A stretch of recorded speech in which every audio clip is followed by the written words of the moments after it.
Chers auditeurs, bonjour, bienvenue à ce nouvel épisode du balado L'état du monde. Exceptionnellement, après 2 semaines de congé, parce que, comme je l'ai mis sur les réseaux sociaux, je dis ça au bénéfice de ceux qui n'ont pas nécessairement vu. C'était la relâche scolaire de mon côté la semaine dernière, donc on s'est déplacé un petit peu dans la région, on a visité la Géorgie, puis malheureusement, dans l'hôtel où on se trouvait, la connexion Internet aurait pas permis l'enregistrement là, d'un épisode normal. Donc, j'ai décidé là, de reporter ça, de prendre un break et de reporter ça à cette semaine. Donc, j'espère que vous allez nous pardonner. Donc, sur ces mots, toujours en ma compagnie, Jocelyn, à Montréal. Comment ça va? Bonjour, très bien, très bien. Et toi? Oui, ça va, merci. Bon, écoute, cette semaine, on a décidé on avait fait ça lors de la première saison. On avait discuté de nos films politiques Ouais, qui permettaient, selon nous, de mieux comprendre le monde des relations internationales. Donc, on va faire ça aujourd'hui. Donc, j'ai identifié un film, Jocelyn a identifié un film dont on va vous parler en deuxième partie. Mais en première partie, on va discuter un petit peu d'actualité politique. Donc, d'abord, vous avez sûrement vu qu'il y a des grands sommets internationaux qui ont lieu ou qui auront lieu au cours des prochains jours. Donc, le sommet de l'ASEAN et de l'APEC.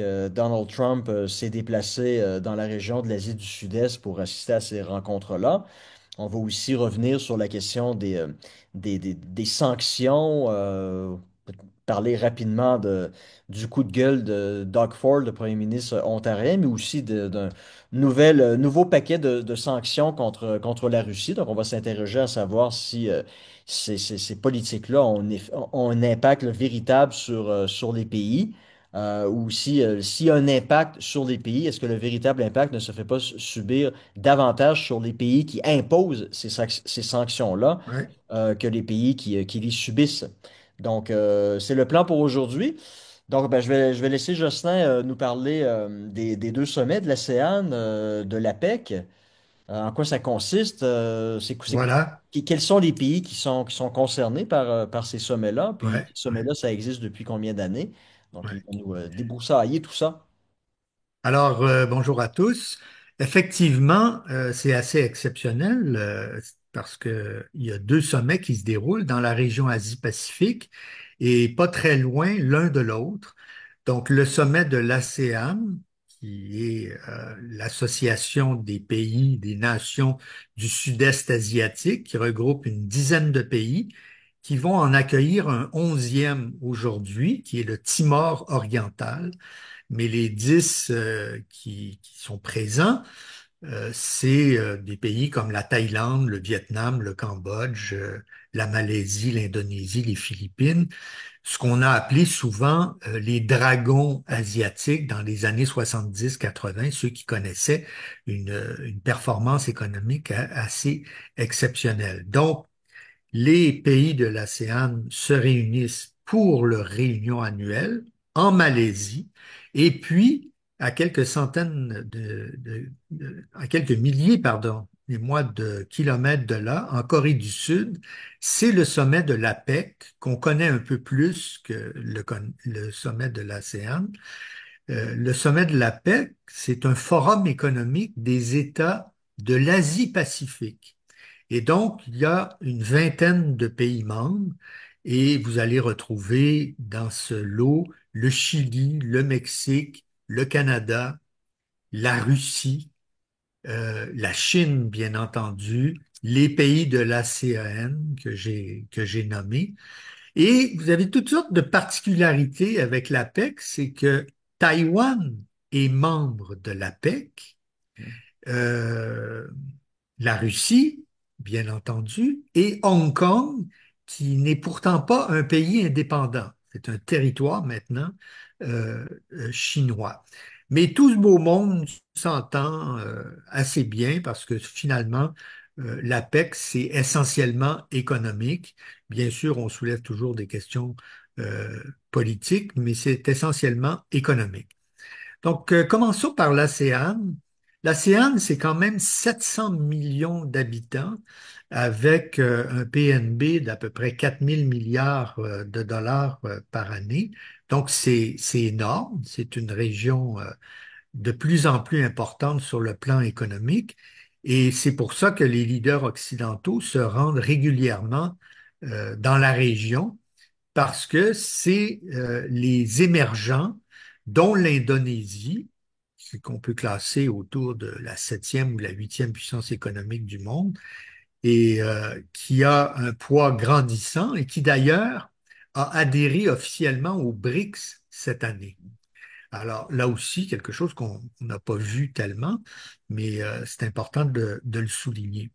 Et le premier ministre Mark Carney sera évidemment des deux sommets et ça va lui donner une chance de visiter plusieurs pays d'Asie.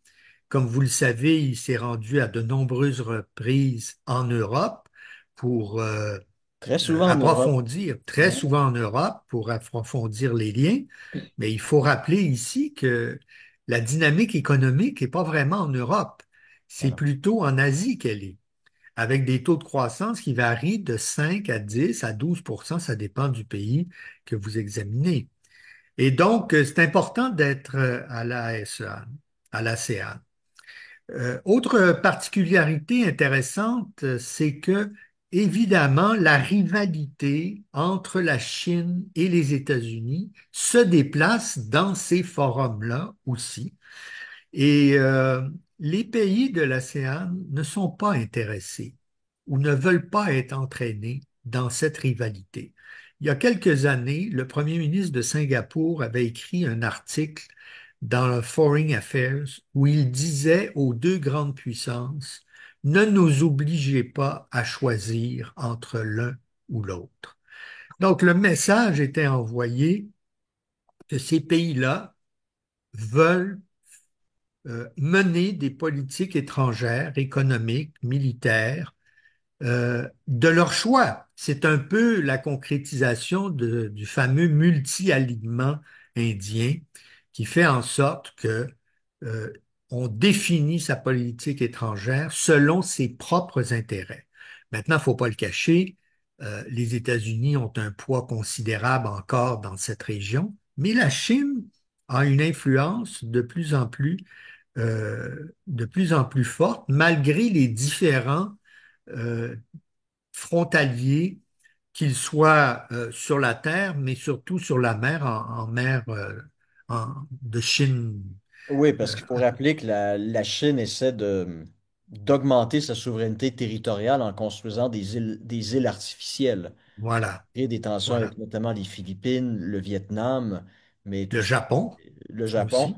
Et Le tout Ja- ça, c'est, si vous regardez sur la carte, le détroit de Malacca, qui est un point de passage extrêmement stratégique pour à peu près n'importe quelle puissance dans la région, c'est une façon pour la Chine là, d'affirmer sa souveraineté, son contrôle sur ce détroit qui est hyper stratégique pour son avenir économique, là. Et ce qui est intéressant avec la SAM, c'est que tout ça a commencé par un regroupement économique qui excluait les pays communistes, donc le Vietnam, le Laos et le Cambodge. Et puis finalement, avec la libéralisation essentiellement économique de ces trois pays, ils ont été absorbés.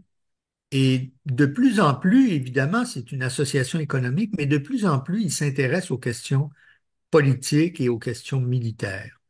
Alors, il y a une expansion ici. Certains disent c'est peut-être la future OTAN dans l'Asie. Il ne faudrait pas aller jusque-là parce que c'est pas du tout la même chose, le même contexte, les mêmes idéologies, euh, même si tout ce beau monde est très pragmatique. Donc voilà pour l'ASEAN. Et on se déplace en Corée du Sud pour la PEC. Et comme d'habitude, évidemment, Donald Trump n'a pas manqué d'attirer l'attention sur lui en disant qu'il irait peut-être faire un tour en Corée du Nord pour voir son ami Kim, qu'il n'a pas vu depuis longtemps, parce que, comme vous savez, lors de son premier mandat, Dans la Franchir la première, frontière. mais avant ça, donc la première année, il voulait réduire en cendres la Corée du Nord, si vous vous souvenez bien. Puis ensuite, il a dit, ça serait peut-être bien de s'échanger des lettres d'amour. Et finalement, il en a échangé quelques-unes. Faut Et dire que ils se c'était sont, la même chose aussi de la part de Kim Jong-un, là. Il ah voulait ben oui, donc oui. Alors, ils se sont rencontrés 3 fois, essentiellement pour parler évidemment du programme nucléaire nord-coréen et peut-être de les aider économiquement. Faut se rappeler ici que la Corée du Nord a même pas un avion civil pour transporter son président lors des meetings au Vietnam et à Singapour. c'est en train. Oui, mais ça, je pense que c'est une tradition familiale, surtout le père de Kim Jong-un, donc OK. Kim Kim Il-sung, Il-sung, Jong-il, donc Kim Jong-il, le Kim père. Jong-il, Donc, OK. Kim Il-sung, Kim Jong-il, Kim Jong-un. Voilà. Kim Jong-il avait une peur viscérale de prendre l'avion. Donc, c'est la raison pour laquelle il ne se déplaçait qu'en train. Donc, j'ai une espèce de Oui, immense train blindé qui roule à 15 km/h, là. Je pense que ça fait partie de la tradition familiale. Mais la Corée du Nord a une compagnie aérienne, oui, mais, qui opère, je pense qu'il y a juste une connexion entre Pyongyang puis Pékin. Donc, si vous voulez aller visiter, c'est possible d'aller faire du ouais, tourisme en Corée du Nord. Donc, vous devez voler avec bonne cette chance. compagnie-là, donc probablement un avion un vieil avion soviétique Mais des années 60 ou 70, là. Mais je pense que j'avais lu que lors du premier sommet qui s'est déroulé soit à Hanoï, soit à Singapour, c'est un avion chinois qui a transporté le président nord-coréen OK. parce qu'il n'y avait pas d'avion disponible. Enfin, je me Ouais, souviens ouais, plus ou le trop faire en train, de ça aurait été l'histoire. le faire en Ben là, train. c'est un peu compliqué, là. C'est pas un Alors, TGV, comme je disais, là. C'est une espèce ouais, d'immense baleine blindée qui roule à 15 km/h, là. ouais. Donc, l'APEC se réunit, comme je le soulignais, ce sont des pays du contour de l'Asie-Pacifique, donc la plus grande région économique du monde, celle qui est en expansion, celle aussi où on essaie de traiter évidemment des questions économiques, mais aussi politiques, militaires. L'APEC n'est pas le lieu où on discute de questions militaires, mais il est évident que les 20 leaders auront des rencontres bilatérales ou multilatérales sur une foule de sujets.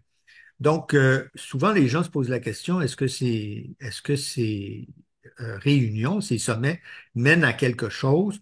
Je pense que pour les leaders, c'est très intéressant de se rencontrer. Alors, Trump va rencontrer Xi Jinping. Le New York Times annonce ce matin, nous sommes dimanche matin, qu'il y a un accord commercial entre la Chine et les États-Unis. Maintenant, qu'est-ce que ça veut dire? Je pense que depuis 10 mois, hein, à chaque fois qu'on nous annonce des accords, il vaut mieux attendre et voir le papier signé et expliquer surtout. Parce que le Canada aussi, à un moment donné, avait certains accords, puis ça tombe une semaine, puis le lendemain, ça revient sur le bureau des deux dirigeants. Donc, on verra là-dessus, mais c'est sûr que ça aide que les leaders se rencontrent lors de ces sommets-là. Donc, voilà pour la PEC. Et dis-moi, pourquoi est-ce que tu penses que Trump a fait le déplacement pour le sommet pour l'APEC, bon, on comprend, mais il a fait le déplacement pour le sommet de l'ASEAN. Alors, il Euh, fait le déplacement pour aller à l'ASEAN, mais il va aller ailleurs aussi. Sur le chemin vers la Malaisie, il s'est arrêté au Qatar, si je me souviens bien, pour rencontrer l'émir du Qatar, pour évidemment se rabobicher suite à ce que les Israéliens ont fait au Qatar. Et puis, il continuait son voyage pour aller dans différents pays de la région pour finalement s'arrêter en Malaisie et d'accord. assister au sommet. C'est pas la première fois qu'un président américain assiste à ce sommet, mais c'est plutôt rare parce que Oui.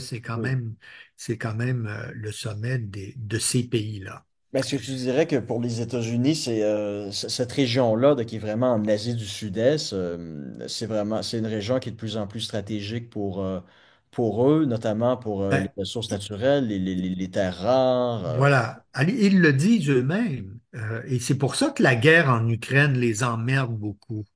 C'est que le temps qu'ils passent là-dessus, l'argent qu'ils investissent dans cette guerre, pour une partie de l'administration, en tout cas, c'est une perte de temps, c'est une perte de ressources. Je pense que le vice-président Vance, si c'était juste de lui, ça ferait longtemps que les Américains ne s'intéresseraient plus à l'Ukraine. Même chose pour le secrétaire à la Défense ou le secrétaire d'État. Et donc, ils veulent se tourner vers l'Asie parce que c'est le champ de la rivalité économique, politique et militaire de demain, Ouais. sinon même d'aujourd'hui, Oui, oui. déjà commencé. Je, Alors, c'est pour ça que le président se rend sur place. ben, je dirais quelque chose sur la question en Ukraine. Oui, les Américains continuent à envoyer de l'armement, des systèmes de défense en Ukraine, mais c'est plus des dons. En fait, Ouais, c'est l'Union tout à européenne qui fait. achète le matériel américain pour ensuite le donner aux Ukrainiens. Donc, c'est un peu la nouvelle politique de Trump depuis son retour à la Maison-Blanche. Donc, il y a toujours une implication américaine, mais c'est pas l'implication qu'on avait sous l'administration Biden, où là, c'était vraiment les États-Unis directement donnaient leur armement, des systèmes d'armement à l'Ukraine. Maintenant, ils sont achetés par un intermédiaire qui est l'Union européenne, là. Ouais. Donc, d'une Alors, certaine tu façon, pour le imagines, complexe militaro-industriel américain, là, maintenant, ils font de l'argent, tout en alors, demeurant d'une certaine façon impliqués dans le conflit. l'ironie de toute la chose, c'est que le seul pays qui gagne, c'est les États-Unis Ben oui. depuis quelque temps. Les tarifs douaniers, évidemment, le fait que les Européens doivent acheter des armes américaines pour eux, mais aussi pour l'Ukraine, parce que le programme, le 5% de l'OTAN, ça s'en va pas dans la poche Des des armées européennes, armentiers, non, non. des armées européennes, ça va dans la poche des Américains. Et le gaz naturel que les Américains vendent aussi aux Européens. Donc, ils sont gagnants sur toute la ligne et c'est absolument extraordinaire. Oui, non.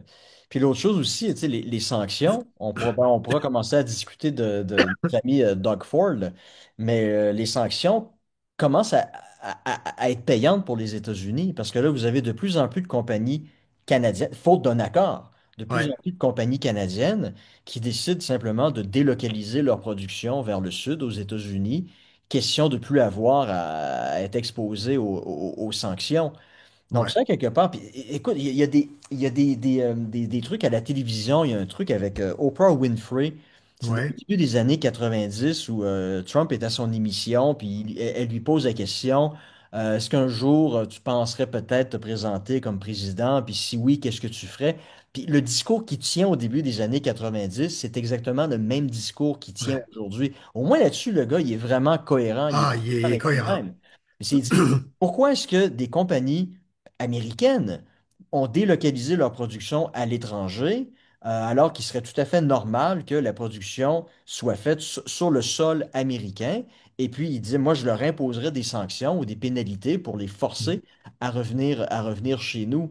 Donc, Ouais. dans le cadre des microprocesseurs, l'immense majorité des microprocesseurs américains sont produits à Taïwan, en Corée du Sud.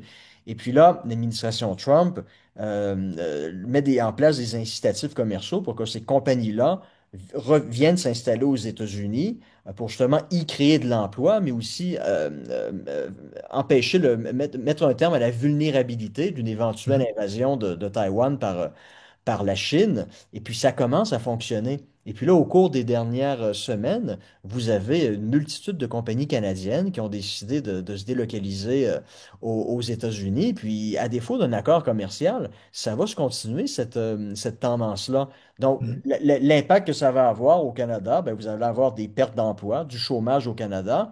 puis vous allez avoir le plein emploi aux aux États-Unis. États-Unis. Donc, tu sais, certaines personnes disaient Trump est fou de vouloir mettre un terme à la mondialisation, la liberté des échanges commerciaux sans entrave. Ça allait nuire à l'économie américaine. En tout cas, peut-être qu'il va falloir revoir, ces gens-là vont peut-être être appelés à revoir leurs conclusions sur Ouais, le sujet, ouais, parce que là, les compagnies reviennent s'installer aux États-Unis, puis ça commence à faire extrêmement mal à l'économie canadienne. Vous avez c'est des compagnies automobiles installées en automobile. Ontario Ouais, qui décident d'aller se délocaliser aux aux États-Unis, États-Unis. ce qui nous amène là à parler de Doug Ford, alors qu'au cours des derniers jours, des dernières semaines, il semblait qu'entre Trump et Carney, les relations semblaient s'améliorer, puis on semblait être sur la voie d'un possible accord commercial. Puis là, paf, comme ça, vous avez ce joueur-là qui sort de nulle part, qui sort sa publicité en utilisant une citation tronquée de Ronald Reagan. Puis ça, ben, ça a irrité le président américain qui a décidé de rompre toutes les négociations commerciales avec le Canada, a réimposé, je pense que c'était ce matin ou hier, des tarifs de 10%. 10% Euh, supplémentaire, ouais. donc, voilà. C'est peut-être une initiative dont on aurait pu se passer, mais on peut Ouais. se poser la question, Mais quand tu est-ce que ça va se disais, régler tout ça? tu disais que Trump était cohérent depuis 30 ans, et c'est peut-être ce qui l'a choqué quand il a entendu Ronald Reagan dire que ceux qui parlent de tarifs douaniers sont des démagogues. Alors, ça l'a peut-être piqué au vif, ça. Ouais. Mais c'est ça, mais ce que je trouve, ce que je te disais avant le début de l'enregistrement, ce que je trouve vraiment paradoxal, c'est qu'une couple d'années de ça, pour les médias traditionnels, Doug Ford, c'est un débile, là. Ah ben oui, Un oui, populiste, on se moquait de lui, on ne le prenait pas au sérieux. Puis là, maintenant, là, la presse lui consacre un grand dossier, c'est Capitaine Canada, c'est le grand défenseur de la souveraineté canadienne. Bon, tu sais, ouais, comme quoi, souvent, les médias traditionnels ont souvent tendance à se concentrer sur le court terme, ce qui ouais. nous amène là, à imprimer des choses qui sont en décalage complet avec ce qu'ils ont écrit il y a 2 ou 3 ans, là. Puis malheureusement pour eux, avec l'Internet aujourd'hui, les écrits d'hier restent et puis Ouais. c'est possible de les mettre l'un à côté de l'autre. Ouais, voilà, ça va être à suivre, mais il y a quand même quelque chose d'assez particulier parce que, euh, souvenez-vous, là, le printemps dernier, tout le monde disait, ben écoutez, il faut pas élire Poilievre parce qu'il n'y a pas de plan dans le Mm. cadre de cette guerre commerciale-là avec les États-Unis. Il faut plutôt choisir Carney que de l'expérience, qui lui a un plan pour trouver une solution, tenir tête aux États-Unis, puis trouver une solution qui va nous être favorable. Puis, qu'est-ce que je dis? Je pense que c'était hier, Yves Boisvert dans la presse, qui écrit un papier pour dire, une chronique simplement pour dire, ben, il n'y a pas de solution facile à un problème comme celui-là.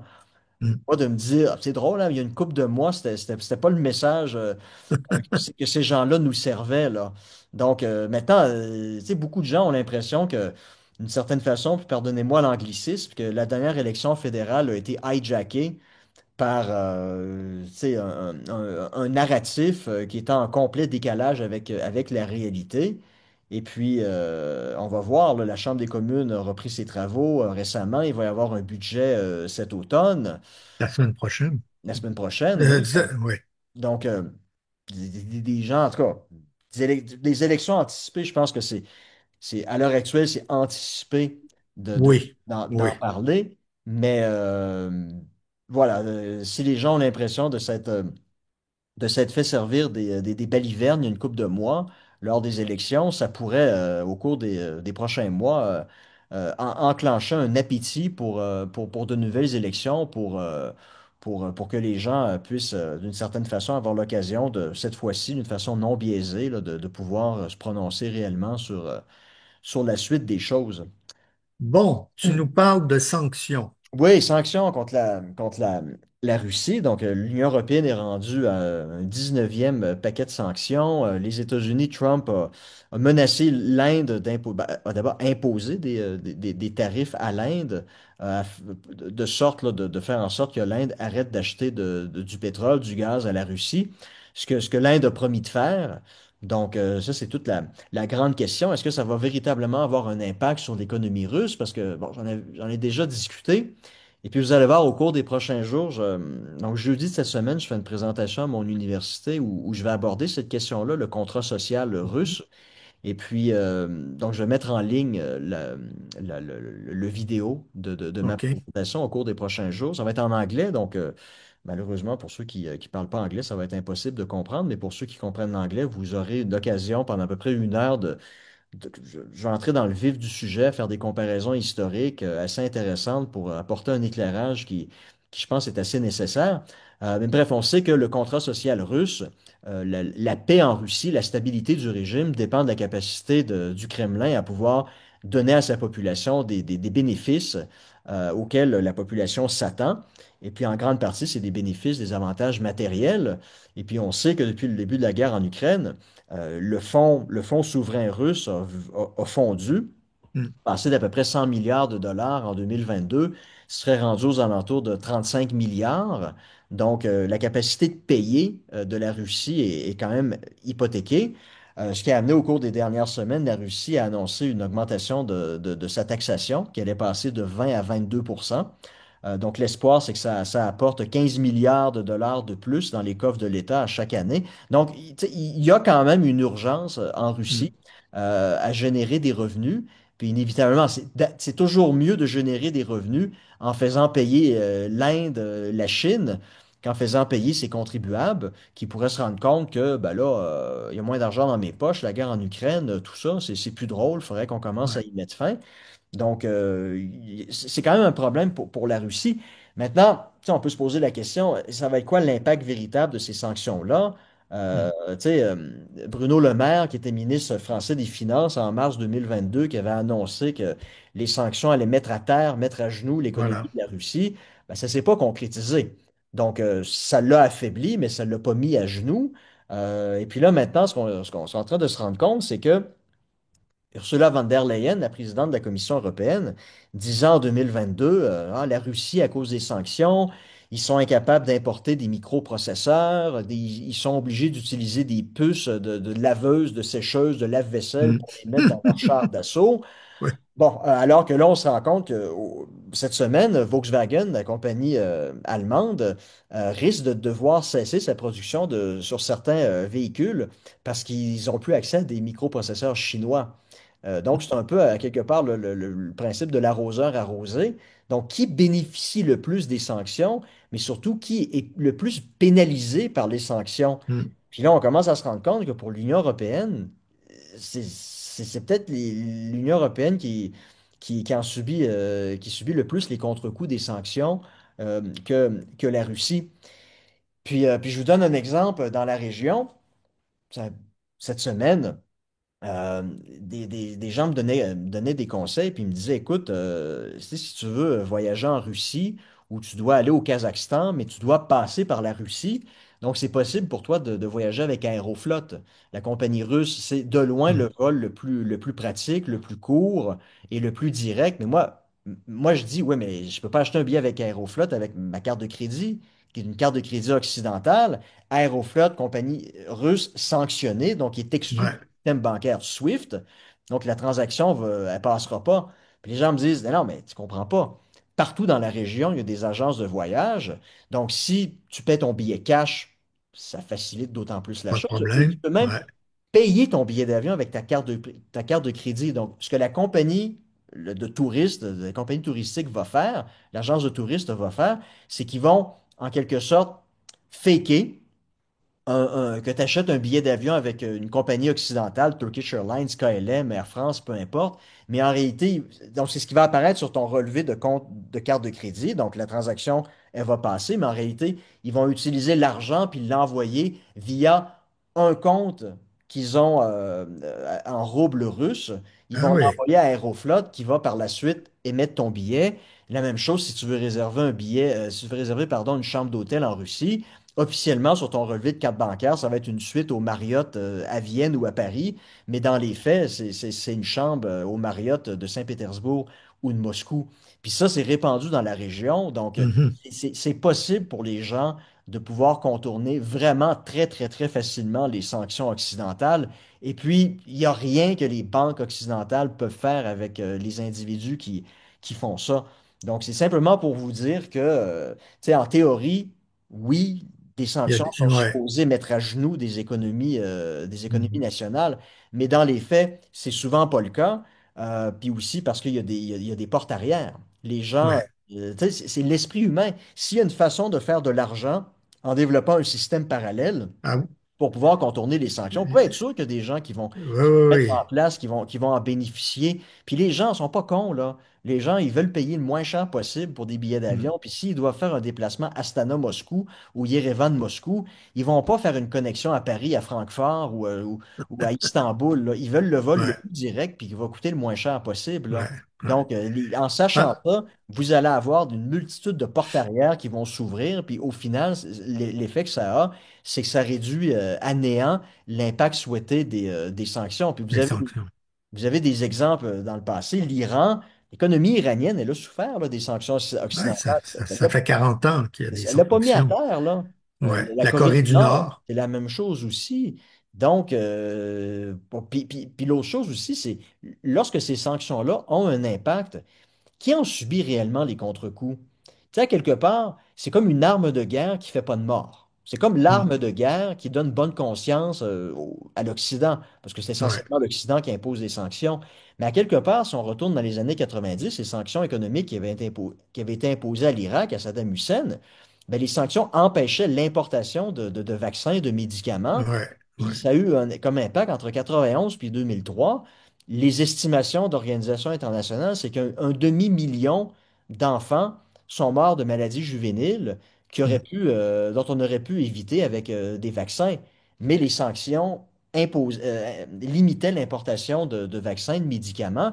Donc maintenant, des gens disent, oui, mais si c'est une arme non violente qui nous donne bonne conscience, mais en réalité, si ça entraîne indirectement la Elle mort est de très civils, violente, oui. c'est Ouais. extrêmement violent. C'est quoi la différence entre ça puis larguer des bombes sur des villes puis raser des villes tout entières, comme ça peut être le cas à Tokyo en 45 ou encore pire, Hiroshima ou Nagasaki, là.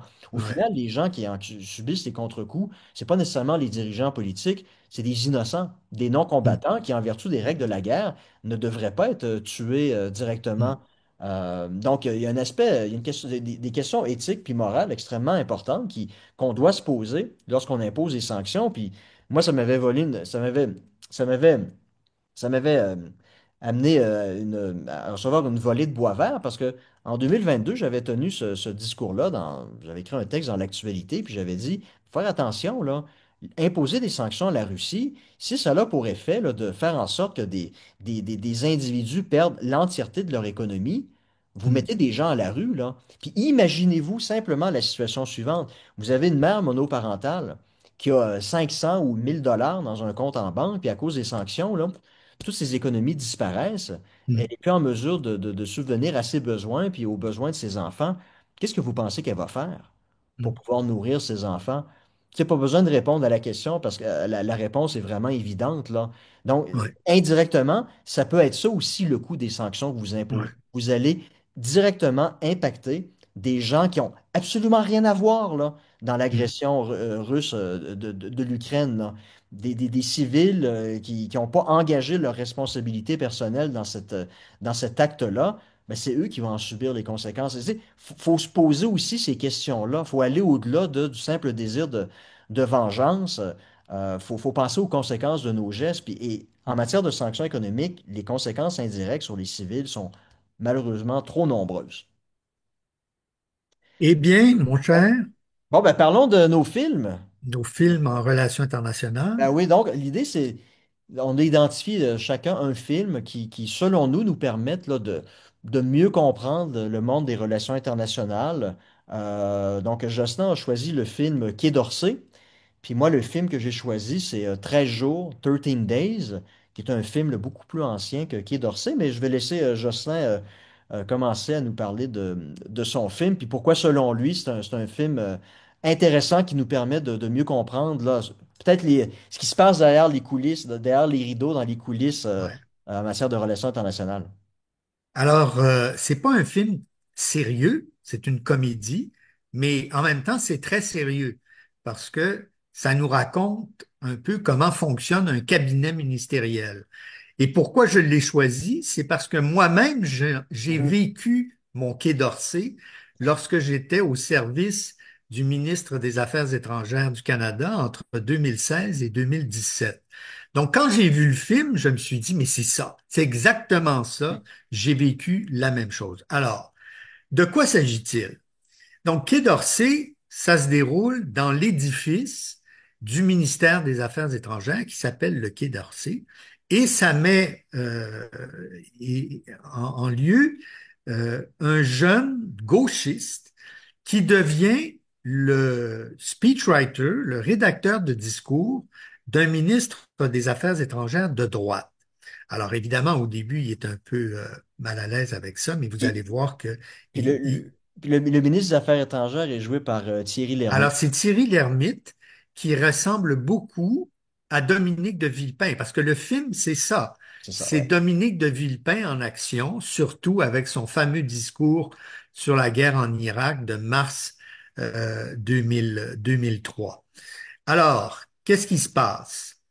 Ce jeune homme arrive à l'entrevue avec le ministre avant d'être engagé et Thierry Lhermitte lui dit, vous allez être chargé de langage.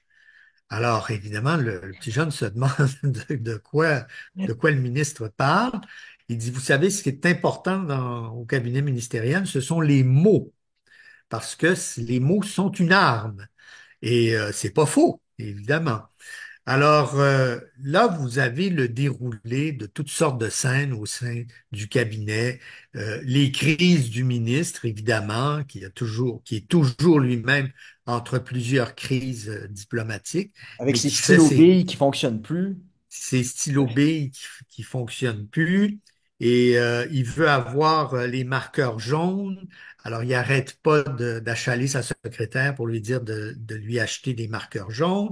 Et en plus, il se promène avec les pensées d'Héraclite, un philosophe grec de l'Antiquité. Et à chaque fois, il tombe sur une citation et il va dire à son personnel, bon, voici ce qu'Héraclite dit concernant cet aspect de notre travail. Puis là, il sort une phrase, je te demande vraiment Que ça veut dire. quel est le rapport, et il dit ça à son jeune rédacteur de discours, qui lui arrête pas de prendre des notes, tout en se demandant qu'est-ce qu'il va faire avec tout ça, parce que il n'y a jamais moyen de s'asseoir avec le ministre Ouais. pour dire, bon, ben, très bien, on le construit comment ce discours.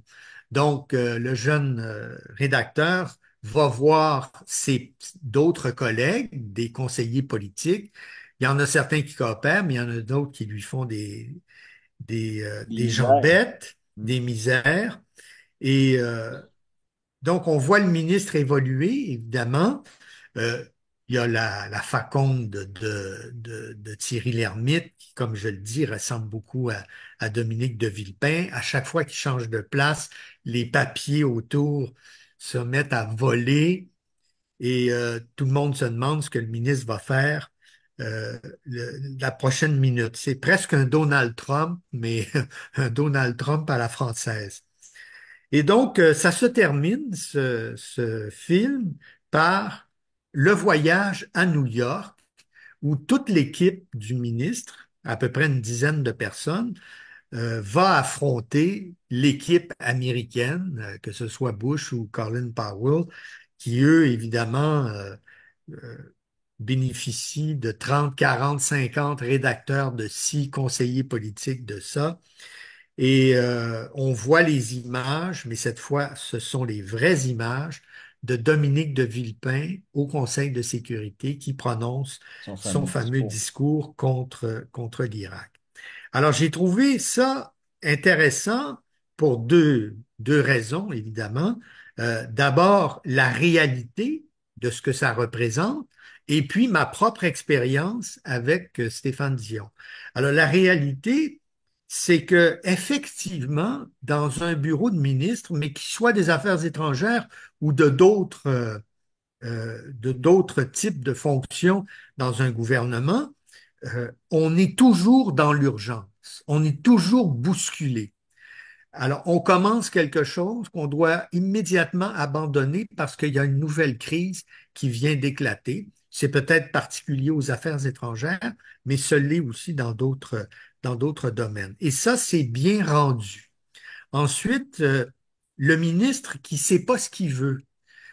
Ça aussi, c'est Mhm. une donnée qu'on remarque dans l'administration publique et dans les cabinets ministériels, peut-être parce que justement tout va trop vite et qu'il faut à chaque fois repenser le déroulé des choses. Les crises qui sont illustrées dans ce film, il y a la crise irakienne, mais il y en a d'autres. Une prise d'otage dans le Golfe, une révolution dans un pays d'Afrique que moi j'ai identifié comme étant la Côte d'Ivoire, parce Mhm. que c'est à ce moment-là qu'éclate la guerre en Côte d'Ivoire. Et Dominique de Villepin s'est rendu en Côte d'Ivoire et il a été très courageux parce qu'à un moment donné, il était pris dans un barrage de gens très hostiles et il est sorti de la voiture officielle. Comme il est très grand, il représentait une cible facile pour Mhm. un tireur. Et bien, évidemment, c'est pas arrivé, mais donc il s'est rendu en Côte d'Ivoire, il a rencontré le président de l'époque, et puis il a essayé de trouver un dénouement autour du déploiement d'une force de casque bleu. Donc là, il y a des éléments de politique internationale qui sont bien couverts, bien expliqués, tout en ayant cette trame un peu, un peu bouffonne Oui, du parce que ça, travail c'est une du comédie à bureau. la base, là. C'est une comédie.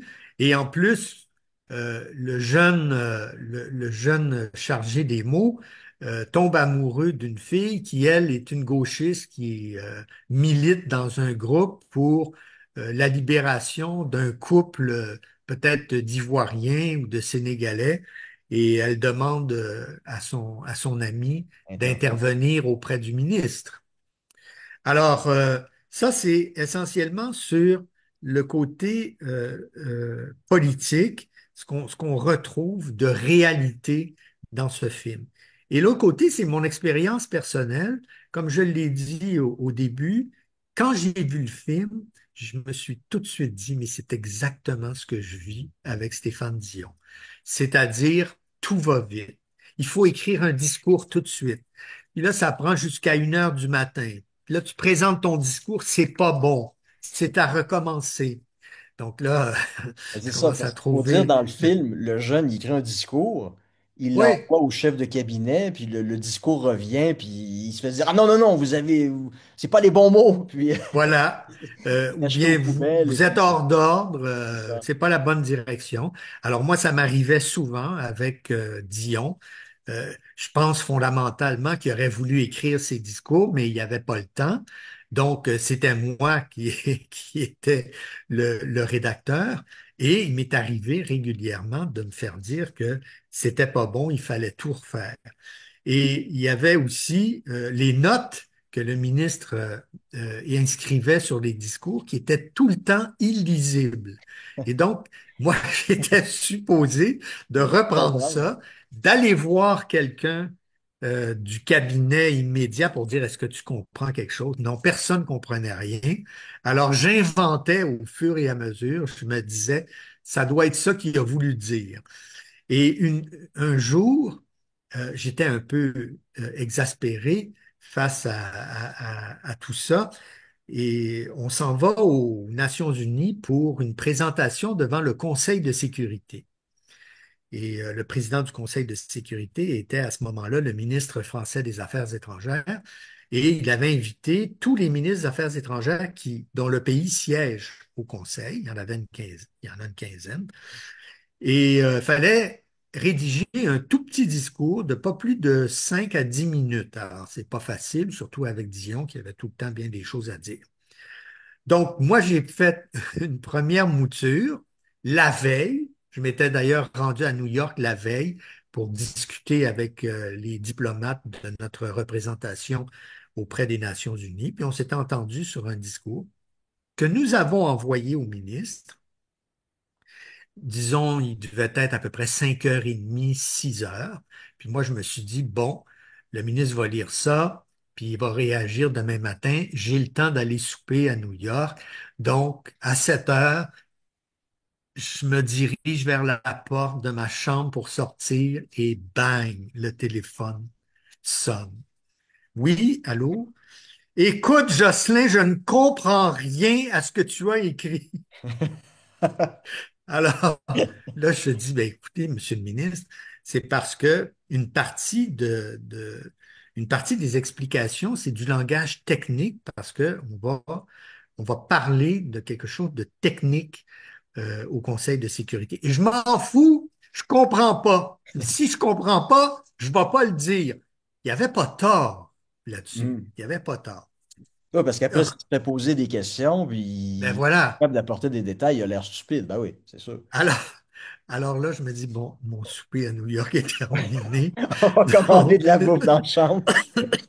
alors, je prends mes papiers, puis je téléphone à la représentation du Canada. Ça répond. Il est 7 heures le soir. J'ai dit, est-ce que le bureau est ouvert? Parce que j'irai travailler au bureau. Il dit, oui, oui, il n'y a pas de problème pour vous. Alors, je me rends au bureau, je m'assois devant un ordinateur, puis là, je recommence le discours. Puis je réussis à trouver des éléments qui, à mon avis, seraient intéressants pour Dion. Et là, vers 8 heures, je vais manger. Et vers 10 heures, j'envoie le texte en me disant, je ne me ferai pas écœurer à 10 heures le soir.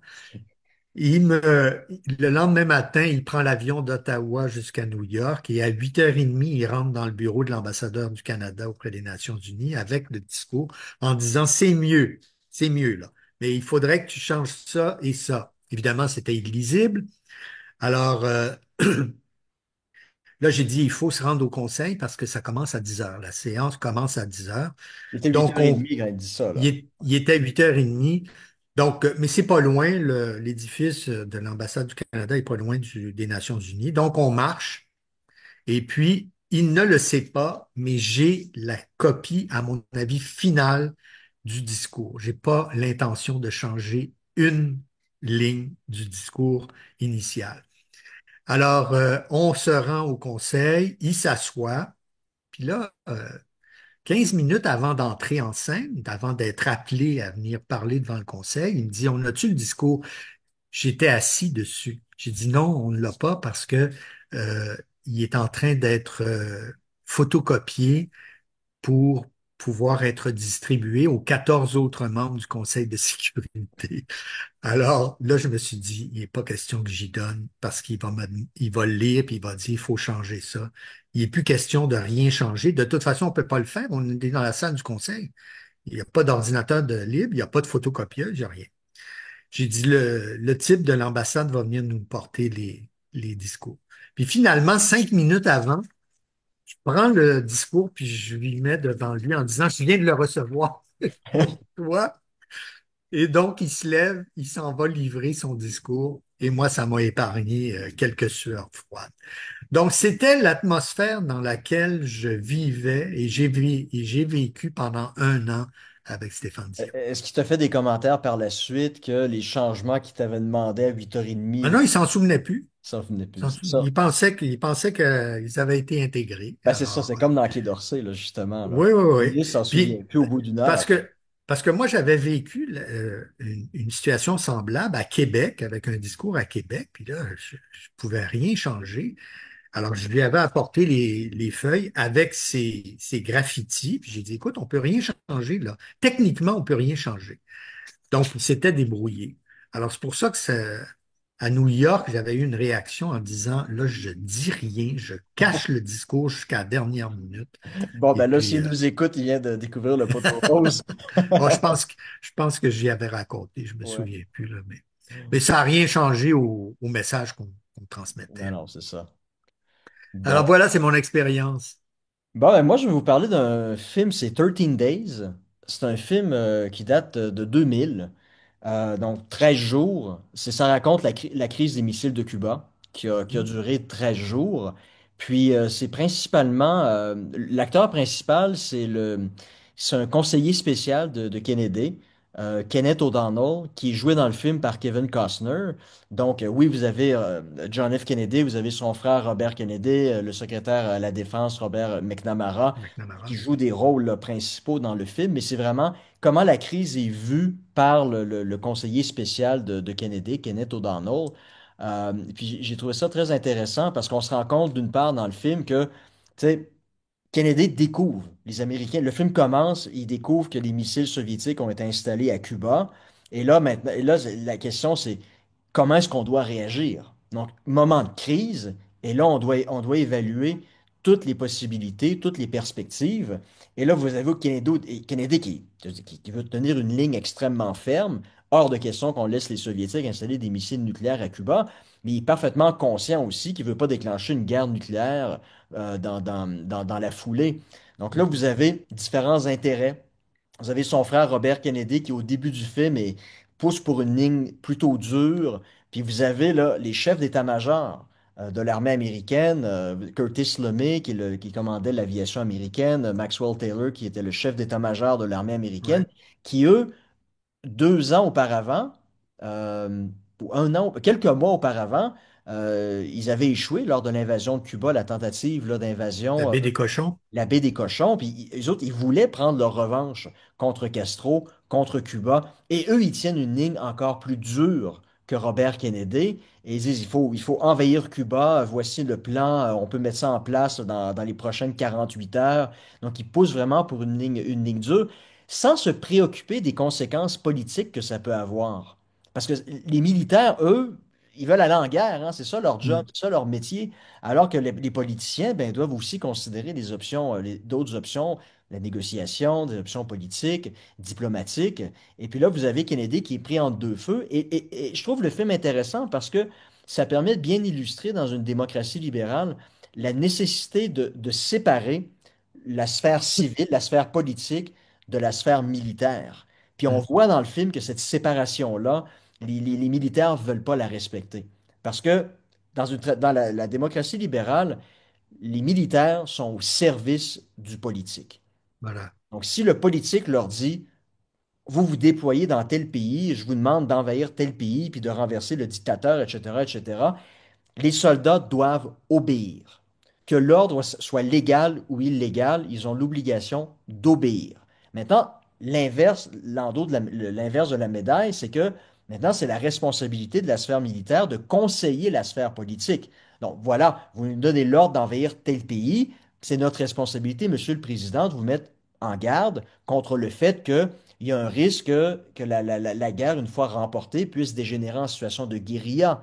Et si c'est le cas, pour faire face à cette situation-là, on va avoir besoin de 100 000, 200 000, 300 000 soldats supplémentaires. Ou sur le plan technique, on fait face à un ennemi qui a des missiles solaires très sophistiqués. Donc, si on envoie l'aviation, il y a un risque assez élevé que certains de nos avions se fassent abattre. Si c'est le cas, ben, vous avez des pilotes qui vont devenir prisonniers de guerre. Donc, vous devez être au courant de Ouais. ça avant de nous donner l'ordre d'envahir ce pays-là. Si vous nous donnez l'ordre de le faire, on va le faire, mais au moins, c'est notre responsabilité de vous éclairer sur les conséquences que ça peut avoir. Ça devrait être ça, la véritable Mhm. dynamique entre la sphère politique et la sphère militaire. Or, dans 13 Days, vous vous rendez compte que les militaires font tout en leur pouvoir pour ajuster les règles d'engagement, justement pour que ça mène à une escalade où là, ils pourraient là, émerger comme étant là, les véritables décideurs. Puis par exemple, vous avez, à un moment donné, les militaires, la Maison-Blanche ordonne à des pilotes d'avions espions d'aller photographier à nouveau les sites Mhm. où des missiles nucléaires soviétiques avaient été identifiés.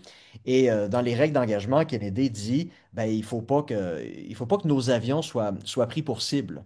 Il ne faut pas qu'on tire sur nos avions. Et là, les militaires réalisent, c'est là notre opportunité, là. Parce que c'est clair que les Cubains et les Soviétiques vont tirer sur nos avions. Puis ça va Mhm. enclencher le processus qui va mener à l'invasion Voilà. de l'île puis à la guerre. Donc, vous avez Kenneth O'Donnell, Kevin Costner, qui téléphone au pilote avant que le pilote embarque dans son avion, puis il lui dit, bon, voici la situation qui est sérieuse. Je dois vous rappeler la chose suivante. Vous ne devez pas vous faire tirer dessus. Vous ne devez pas, votre avion ne doit pas être abattu, on ne doit pas tirer sur votre avion. Puis là, le pilote dit, oui, monsieur O'Donnell, mais vous comprenez que les Cubains ont des armes. Puis non, non, vous comprenez pas. On ne doit pas tirer sur votre avion. Votre avion ne doit pas être pris pour cible, parce que si c'est le cas, on est dans un engrenage infernal dont on ne pourra pas se sortir. La paix, la survie de l'humanité essentiellement en dépend. Là, le pilote comprend le message, on embarque dans son avion, survole l'île, prend les photos, il se fait tirer dessus. Lorsqu'il rentre à la base, les gars approchent de son avion, puis ils voient les trous dans l'aile, partout dans l'avion. Puis ils disent, hey, ça a l'air d'être des balles je sais pas, de 20 millimètres qui ont atteint ton avion. Puis le pilote, il répond, il dit, non, non, j'ai heurté des oiseaux en vol. Vous comprenez? J'ai heurté des oiseaux. Et puis là, vous avez le chef Curtis LeMay, le chef de l'aviation américaine, qui donne l'ordre au pilote de venir lui faire rapport en personne sur ce qui Oh. s'est passé pendant sa mission. Le pilote débarque dans le bureau de Curtis LeMay, puis il lui dit en anglais, là, Son, fils, est-ce que ces salauds-là t'ont tiré dessus? Et puis là, le pilote, il répond, non, non, non, général. Tout s'est bien passé, ils m'ont pas tiré dessus. Puis là, on voit le visage de Curtis LeMay, il est déçu. Il est déçu. Ben, Lui, ce qu'il voulait, c'est vraiment que les règles d'engagement ouais, soient un enclenchées. incident. Ouais, Donc, vous voyez, là, c'est en anglais le back and forth entre la sphère civile et ouais, la sphère militaire. Donc, tu sais, c'est pas le plus grand des films politiques qui a été produit. D'ailleurs, je pense que le film a été un flop au box-office. Mais je pense que ceux qui s'intéressent vraiment là, à ces questions-là, les relations ouais. internationales, La prise de décision dans une crise pareille. c'est ça, c'est ça. Puis la dynamique entre la sphère politique et militaire, Ouais. c'est un film qui est vraiment très, très, très bien fait. Puis, donc, je le conseille. Puis, un film qui doit Oh, être ouais, facilement excellent. accessible sur Internet ou c'est peut-être même sur Netflix ou d'autres plateformes. Donc, libre à vous là, d'en faire la recherche. Mais je vous suggère vraiment de l'écouter. Ça vaut la peine. Ouais, très bien. Très bien. Bon, ben, Merci. ben, écoutez, sur ce, ben, on va vous souhaiter, on va dire au revoir, puis on va vous souhaiter une agréable semaine jusqu'à dimanche prochain. Et ça va nous faire un plaisir de vous revoir pour le prochain épisode de notre balado. Alors, bonne semaine à toutes et à tous. Au revoir.